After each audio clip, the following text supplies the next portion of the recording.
This is Morning Express, and we're glad that you could join us and be with us this wonderful morning. It's time for us to look at our person of interest, and I'd mentioned earlier that our person of interest is none other than Alice Nganga, who is the MP for Thika. And she's been described in many different ways, but we're going to be finding out who really is Alice Nganga. And in case you don't know who she is, well, here she is in action.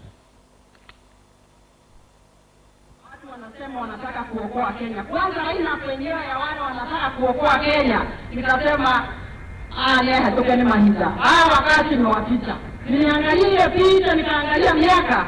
Na unajua saa hii nikienda nyumbani kwa babu yangu, yeye nasikiza maneno yake na niambia Nairobi kukoaje, kwa sababu alikuwa anajua Nairobi saa hii alikuwa kijana. Sasa naye Raila akae kando anatuuliza siasa mnasema nini? Kwa sababu yeye akisema saa hii wakati na muda umempita. Mwenyewe hata chama yake kwa anashindwa kuendesha jameni. Wanaenda uchaguzi kidogo wanapigana bokora. Kwa hivyo kama wakuje sisi ya kuokoa kwanza waokoa hiyo chama yake ambao sekretari jenerali wake na watu wake wakubwa ndio usisadi tena juu zaidi. If you are very genuine, tungekuwa tumeshikana sisi wote pamoja. Tupitishe hii bili ya security pamoja kama wa Kenya. Lakini juzi mliambia rais wetu ni yeye ameshindwa. Sasa tunamwambia rais, shika ushukani, endesha Kenya mbele. Raila Amolo Odinga aende ameuma cheki na mdomo. Apelekee wale farmers zile pesa alichukua zao. Tunasikizana? Aende ameuma cheki hivyo sema mafarmers ndio mimi huyu nimekuja na nimebeba cheki yenu ile nilibeba. Waache kuongea maneno ya rais wetu. Kwani sisi rais wetu anauza sukari? Alice Wambui Nganga, the MP for Thika. Thank you for joining us this morning. Great to have you on the show. And very vocal, and you're not afraid to say what you think. But we're going to get to that as we go along. But first of all, maybe we can just start with you as a person. Who is Alice Wambui Nganga? Alice Wambui Nganga. I was born in Karimoni, in Georgia. Number 3 in the family. I have 2 elder brothers and 2 younger sisters. Mother of 1. I have a degree in finance and banking and a master's in strategic management. Yeah, and before I ventured in politics, I was doing business. Okay. Yeah. How old is your child? 11 years old. Daughter. 11 years old. Yeah, she's 11. Beautiful. She's called Abigail. Abigail. Yeah. Okay. That's great. And did you ever see yourself getting into politics? Yeah, of course I did. You did? When I was in secondary school, I was a head girl. So I started leadership. When I went to the university, I was also in leadership. So I never knew that I was going to venture into politics, but at least I knew I loved to represent people. Yeah. And what is it that drives you to that passion of wanting to represent people? Once I realize that I've added value to anybody, it makes me feel very happy. I go home a very happy person. Even in the church, I have taken several leadership positions, not becoming a pastor, but here and there I would help. So every time you'd come with a need or a request from me and I see that I've been able to fulfill it, it gives me joy. And what did you see yourself doing when you were young, growing up in high school? Can I tell you something, that when I was a young girl, I loved presenters. So every time, you remember then it was Great Wall and the White One, and I would see people on the TV and I would tell my mom that one day I would want to be seen on that TV. I just admired those people who were presenters. Maybe then if you ask me, I could have told you I want to be a presenter. You wanted to be an anchor and to be on TV. And to be on TV. Okay, is that something maybe you'd venture into now? I think you'd make a good anchor. You think so? Good. So what now drove you into now getting into the political? When you go back home and you feel that there's something that need to be done, you try to express it.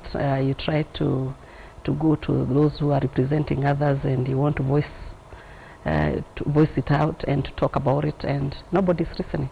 And I thought, why don't I now, instead of becoming a problem, I try to get a solution to these problems myself. And I said, why don't I try and see whether it is possible. Okay. If you're to describe yourself, what qualities would you say stand you out? A go-getter. stand out? You're a go-getter. I'm a go-getter. I don't give up easily. I'm very consistent. When I want something, until I get it, I don't give up. You That don't one, stop. I don't stop until I get it. Is that just a natural... I think it is inside me. At times even I don't know, I might think that I left it behind, but there is the zeal to go and get it. It is there, and especially when I really want something and I put my mind to it, I have to get it. And it doesn't matter how many times I'll fail going there. Does this have anything to do with your upbringing? Yeah, I grew up with boys, and you know boys are aggressive. So as like I said, as a third born and 2 boys ahead of me, you see I could do whatever they were doing, and at times I would prove myself to do better. I'm serious. How many are you? How many siblings are you? We are 5. You're 5. I divide them. I'm in the middle, 2. So there's 2 boys And 2 girls, and right, 2 girls. but right behind me. And when I tell you that, for those people who are watching me, when I was a younger, you know, boys loved swimming, and not in a swimming pool, because then there were no swimming pools. You'd go to the river. Kabisa. And with my big brothers, them they would go swimming, and I would look at them and I say, where am I being left behind? I also want to jump in. So how would you swim? Would you swim with your clothes? At that time I wonder whether it was, I really can't remember very well. But I'm sure you can, you just don't want to tell us.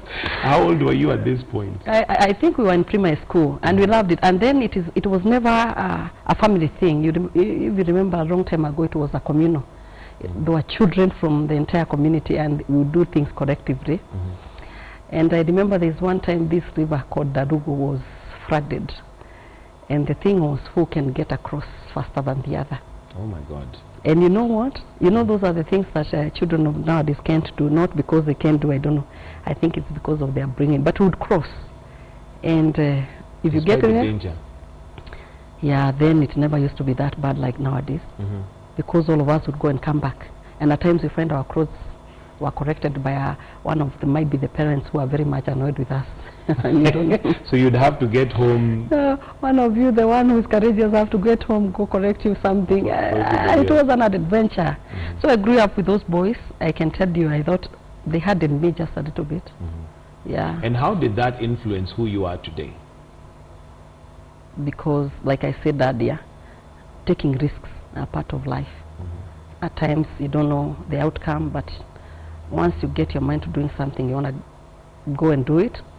Also, when I was growing up, we ventured in transportation. My dad was in transportation, and you know, it's also not a very easy business.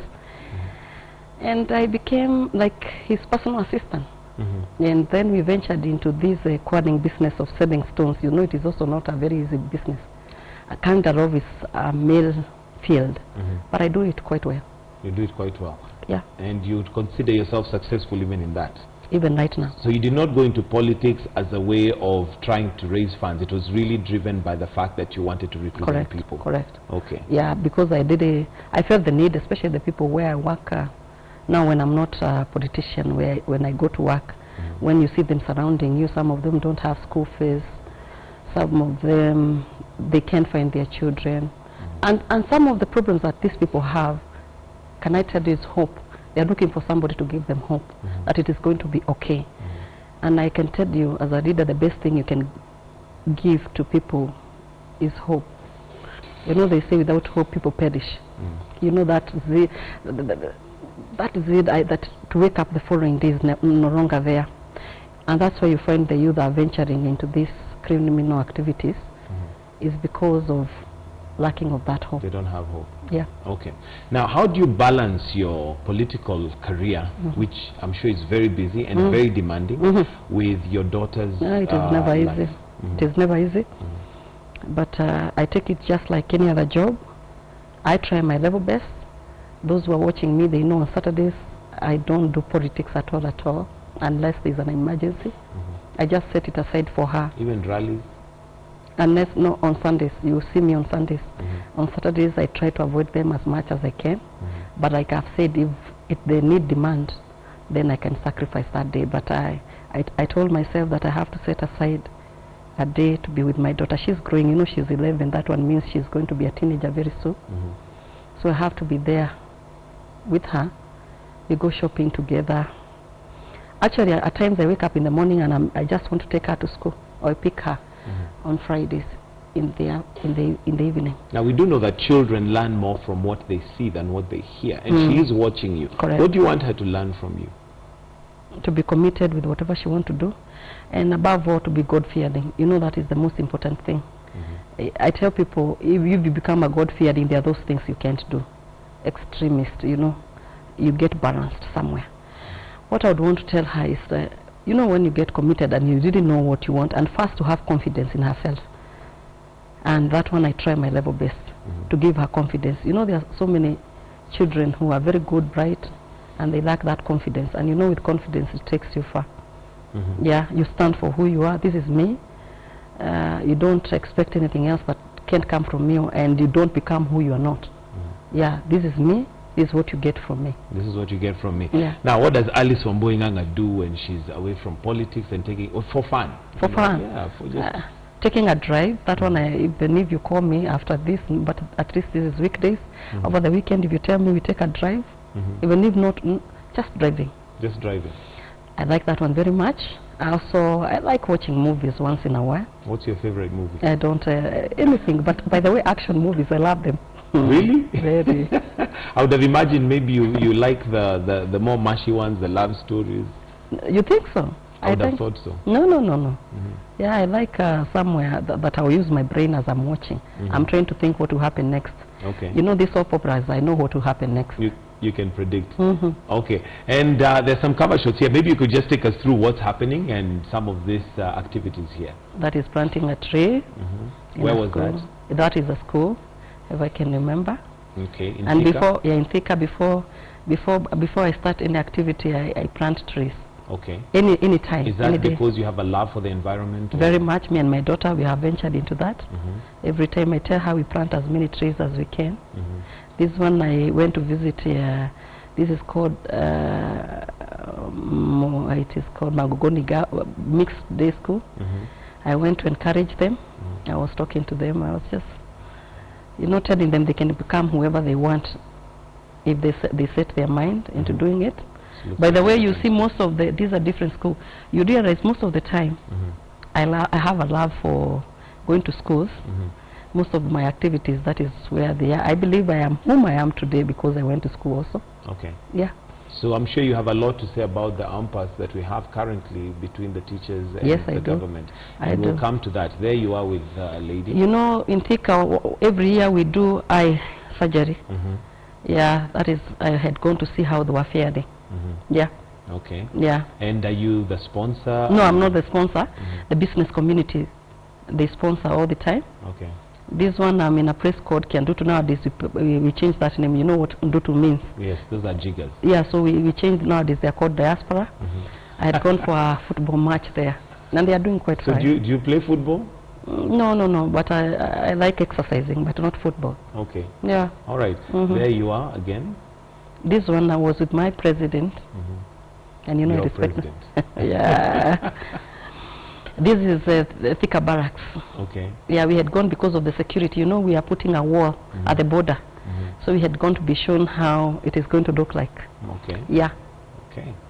And with the president. yeah, in a church function. Yeah. And then I think to be whispering something. What was he telling you? No.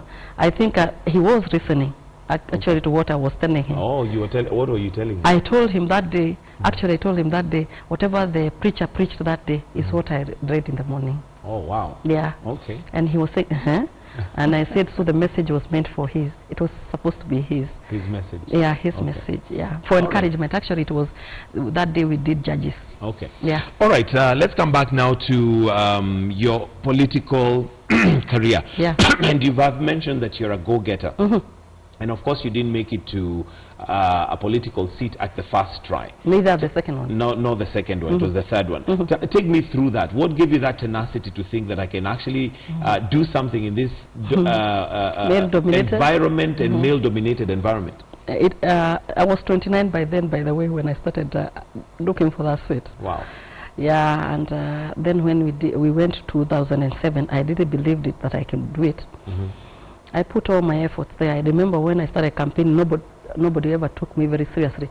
I was the first woman in Kiambu County to ever go for a constituency seat. And especially the male colleague thought that I was a joker, or actually they would tell me, why don't you try the seat then of a councillor before I say that I want to become an MP. And you also know that us ladies, when you venture into politics, is never that smooth. What do you mean it's never that smooth? You know, there are challenges. Even now there are challenges. There are those people who... What challenge? Of women. Insults, my dear. Insults. What insults? And are you referring maybe to what maybe like Kavogo had mentioned at one time? I remember he took a jibe at you when he was saying that we cannot be led by a woman without a husband. Single ladies. Single ladies. Yeah, that by the time he talked about that, when I was hardened. If it was those days on 2007, I could have shied off, or maybe I could have felt. I remember in 2007 when I started campaigning, all of a sudden I went to the market to visit the ladies there, and one old lady told me, "Hiya, Mheshimiwa, you're not pregnant. How come there is this rumor that you're pregnant and you're asking for seat? We are wondering whether..." And you know, then I thought that even to be pregnant at that time was something that was not right. If it is today you tell me that, I'll tell you I'm in the age group of giving birth. But then I thought that it was weird. It was a rumor that was trying to stop me. And you know, of course they will not say you're pregnant because it came from heaven. They will try and look for a few men who would probably be the father. Correct. Is that a bad thing? No, you know, they are just trying to tarnish your name or to mess your name. That you understand what I'm trying to say. Every woman who voice must be having a few male. And especially me, when they call me single, they want to make you look not. You are not supposed to be asking for that. Like there's something wrong. Like there's something wrong. Okay. And then, you know, at that time, I remember though I handled it quite well. I told them, yeah, we are going to give birth to a new Juja by the time you give me that position. So the pregnancy here is the new Juja. Yeah, it is the new Juja. So maybe I'm almost due. So I try to say that. There are those days when you wake up in the morning and you find leaflets talking ill about you, poured everywhere, here and there. There are challenges that you find when people are discussing about who will take this seat. The woman is the least among those ones who have been fronted. Even when you go to the parties, it is never that easy. So when I went that time, I was young. I was a youth. I was told, wait a bit. This is not field for young people. You have to wait longer. By the way, I put my best. Then I became strong third. Strong. 14,000 votes for a 29-year-old was not a joke. And the first time. And first time, and I convinced. Can you imagine? I used to tell myself, I have convinced 14,000 people that I can be a very good leader. Compared to the numbers that were there, whoever had won with quite a huge margin compared to the 14,000. How come that didn't discourage you? Because somebody else could look at it and think, you know what, 14,000, that's not much. Get discouraged. You know what I told myself? Me, I don't look at negativity or the failure. I said, if I was able to convince 14, it means next time when I go, there will be more. Especially if I become persistent and consistent, they'll see that I'm serious about it. I'm not yet to give up anytime soon. And you know, the more you get a rapport with people, the more they start understanding you and knowing that you can do better. Right. So that just gave you courage to continue? Actually, to fight on. Okay. And I told myself I'll be back. Not so you came back for round 2? Not knowing that we were going to have a by-election in Juja. Allah, all of a sudden it was there. Oh, I wish you could have seen how fast I moved. And I said, I'm back. How did you manage to finance? Because this takes quite a huge amount of finance. Didn't I tell you we work? I work myself. You work hard. I work very hard. And you're not doing badly? No, I was not also even then doing badly. I was doing fine. Okay. It is only the zeal, I told you. I didn't want to do it. I had made up my mind. I had a target. It was there. It is not how you get there. The fact is you have to get there. Okay. How is your relationship with Governor Kafogo right now, given that it had a very rocky beginning? You know, when I came back in 2010 by election, I moved from third to second. This time in 2007, George was the first one, Kabogo second, myself third. Second attempt, Kabogo first, myself second, George third. Can't you see? I knew now I was doing very okay. And when I would go to the people, I would tell them, you can see where I'm headed. The graph is there. the curve cannot not go down. It has Can to only go up. Correct.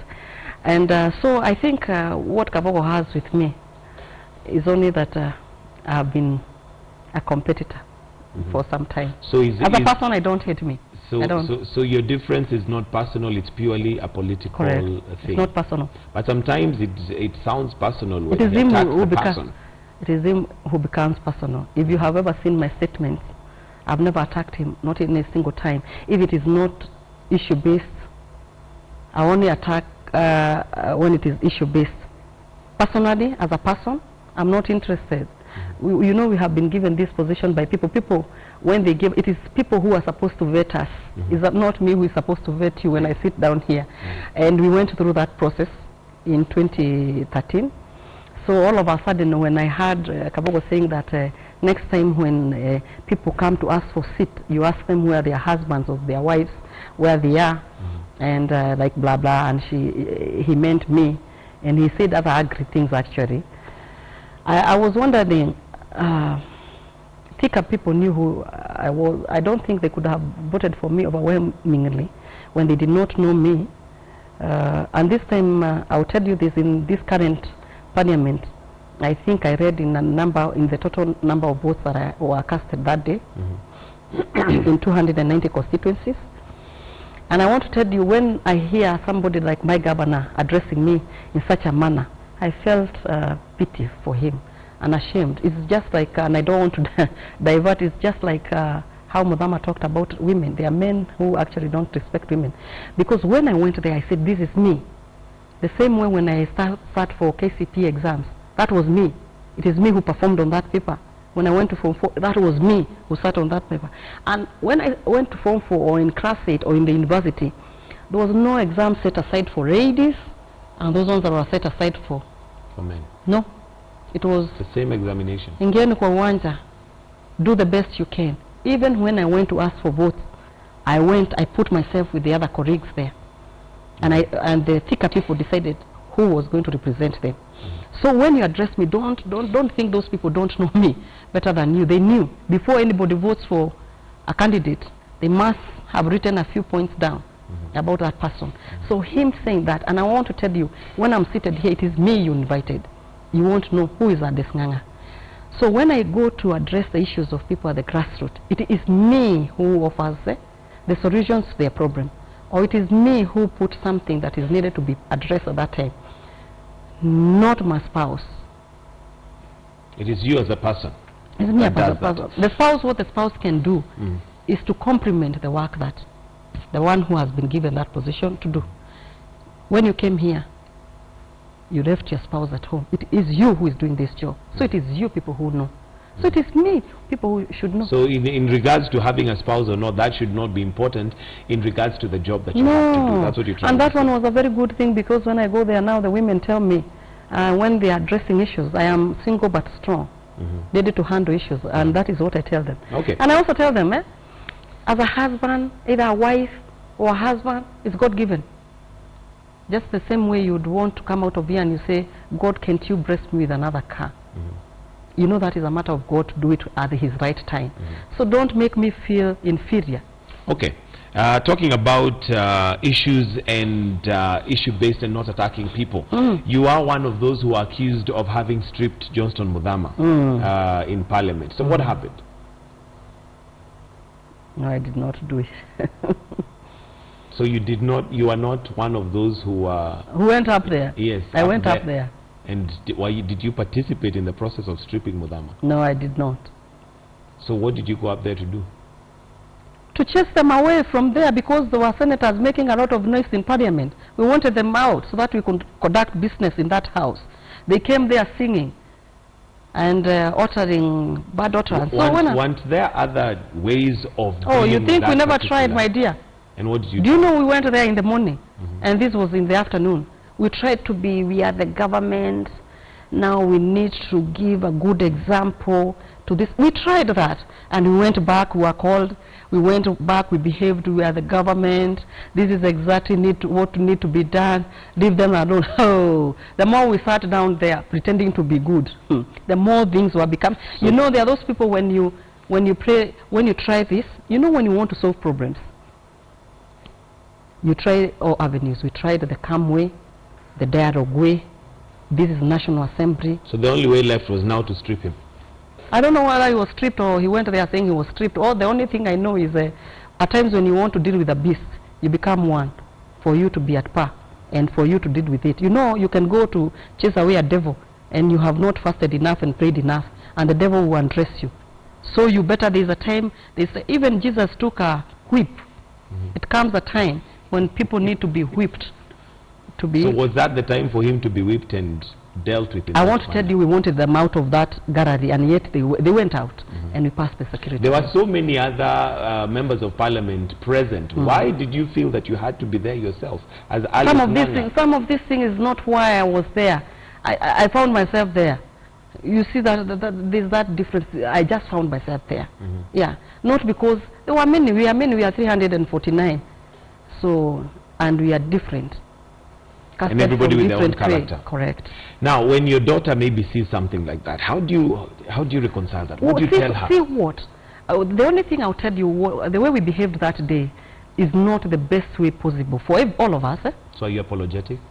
Of what happened that day? I wish it would never happen again. So are you apologetic? I said I wish it would never happen again. Yeah. But anybody who trying to bring jokes when it's a serious business, you know, I can tell you. I can tell you that, and then you see me on the TV, and I've seen you have all my clips. Even I don't know when I say those a few things, and I have seen that you have them. So I want to tell you that whatever happened, I will not wish it happens again. Okay. Yeah. You've talked about you being a person who deals with issues, but when you look at some of the footage, you seem to attack parties and people rather than talk about issues. But we're in politics. When you had me in all clips, even if they will be played again, I had an issue. I think one I was talking about that security. It was about after the security bill. Correct. What had happened. The other issue is when you keep on saying the sugar. I was there, actually I went to Uganda myself. There was no such a deal that my but you see your way of addressing it, rather than tell me the reason why we signed this particular thing about sugar is A, B, C, D, or whatever happened. You're the one who was there. You know, hang on. Rather than give me the issue and tell me this is exactly what happened, you're saying Raila kuja meuma check na mdomo. That sounds like an attack on the person. No, that is not an attack. Listen to this one. It is only when people go to the press or to where this, you don't say exactly the entire context of what Nganga said. But did you say akuja meuma check na mdomo? Now I'll tell you where I said that. Did you say it? Of course I did. Okay, why did you say it? I said that because Raila is insisting everywhere he's going that we signed a deal, and yet he says that we, when the president went to Mumias, we never bailed them out, or we were just going there for public gallery. Then we are the same people who have gone to Uganda and have signed a deal. And I want to tell you this, my dear, Kenyan, we have been receiving sugar from Uganda for the longest. Do you know if you go to the border right now, the shops there, you will find the sugar from Uganda is more than the one from Mumias. I'm not lying to you. So what I'm trying to say is, and this Mumias issue has not started today. It started a long time, way long time back. We are trying our level best as the government to sort out that issue out. All of a sudden, we have signed a deal. We want the farmers of Western Kenya to go home, to stop farming. Then I say, you forgotten? Can you take the check back to the Mumias? Actually, if all debtors paid Mumias, maybe we could not be bailing them out as a government. Yeah. Come back with the check you have taken from these people. That's what I meant. Only maybe say Uma kwa mdomo is only just the way you can make a story interesting. Yes. All right, let's come to the teachers' impasse and the government. What's your take on it, given that children are at home? Is your daughter in school? My daughter is in school because she goes to Loreto Msongadi. Okay. Yeah, it is a missionary school. Now, as somebody who is in the government, what's your take in terms of those children who belong to the poor and cannot afford a private school, especially are the ones who are at home? And especially me who loves education. It is very sad, I will tell you. It is very unfortunate that they are at home. And I say this, I thought that we had come to an agreement for them to go back to school. And especially when you, and I'll tell you because like me now, I have come to work. For those children who are still at home, you can imagine their parents went to school, to work, and then they're at home. Even they are not sure what their children are doing back at home. Because you know, children like to be guided all the time. And when there's too much free time. And there's too much free time. So I will tell you, this is not a very good, interesting experience what we are going through right now. I thought that by the end of the weekend we had come to an agreement for them to go back to school. And I want to sort this problem of teachers once and for all. You know, it happens almost every time or every year. It has been happening. It is not a good thing when children know they are about to go back to school, then something like this comes up. If you ask me, if at all we are to reach an agreement this time, I'll say we reach an agreement once and for all. We set everything straight. I say that problems at least endures overnight, and then something joy comes in the morning. I'll pray to God that we are going through a hard time, but let us, when the teachers are going back to school and our children are going back to school, we have come up with a solution, lasting solution, once and for all. If it is harmonization of their salary, we do it in a way that even if it is this government or another government to come, we sort it out teachers issue once and for all. Yeah. And I'll tell you this, why I'm telling you this, if we don't do it, then we are not able to pay teachers, or teachers will not agree to go back to school. We are in that situation where... Now, as somebody who is in the government and has I would imagine the president has an ear for you as an individual or as one of his people, what would you tell him? What advice would you give him in regards to having this resolved once and for all? I'll say this, harmonization must be done. Harmonization. And I'm not telling teachers this, I'm saying all of us. You know, when I'm giving people example, when we went to parliament, we knew how much money the previous parliament used to be paid. When we came in, where this Sarah Serem came in, yes, you understand, you remember that time? I remember. And we did not want our money to go down. And you remember us, the tug of war, when we were called pigs? But Sarah Serem put her foot down. Whether we went to the streets, whether we tried all avenue in parliament, and he said, I'm harmonizing. Do you know we are number 41 in the category of people who are paid in Kenya? I'm not saying that we are the best or anything like that, but harmonization must be done once and for all for everybody. It doesn't matter who it will hurt or not.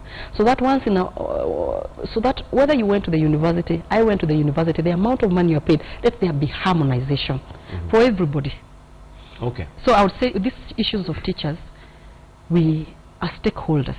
It will reach a point, it will be give and take, what we can take. That hearing was initially as a commission of Sarah, we give them a chance also to come in, and not only in teachers, harmonize everybody in Kenya. Either public officers or civil servants, all of us. Okay. Yeah. As we wind up, there was also a time that you said you were going to lead the brigade. There was a time there was a survey where it was showing women in Central have stopped having children, and of course this would affect numbers. And you came out to say that you'd be one of the ones in front to lead in having children. What has happened? Actually, and I like it. And even 2 days ago, on Saturday I was in Kendutu, and they know. I tell ladies, I encourage them. Having children is not a bad thing. So you're going to have one? I told them, if God gives me one, I'll be very happy. Okay. Yes, I'll be very happy. So and by the way, when I go there, and maybe I'm with ladies, and I see a lady who is pregnant, I congratulate her, even in front of people, and I tell her, we are going to raise these children. We were told by Sauti Sol, kila mtoto akizaliwa anakuja na sahani yake. Na sahani yake. Is that your favorite song? Yeah. And we need to wind up, but last question here, is there anybody you're seeing? Is there anybody you're seeing? Are you? Yeah, I pray to God that one day, one of these days, I also not be called single. But I'm not saying to be single is a bad thing. Okay. No. So you might get married soon. Why not? Is there somebody? Don't worry. That's personal. That's personal. All right, thank you very much. Alice Wambui Nganga, thank you very much. Person of interest today. It's been great having you in the studio, and we certainly are wishing you all the best in your political career and all that you endeavor to do. That's where we're going to wind up Morning Express this morning. Thank you so much for keeping us company, and we'd like to say a very big thank you for the Morning Express crew. But do stand by. We've got the news and headlines coming up shortly, and that's where we wind it up. Have yourselves a wonderful and a great day.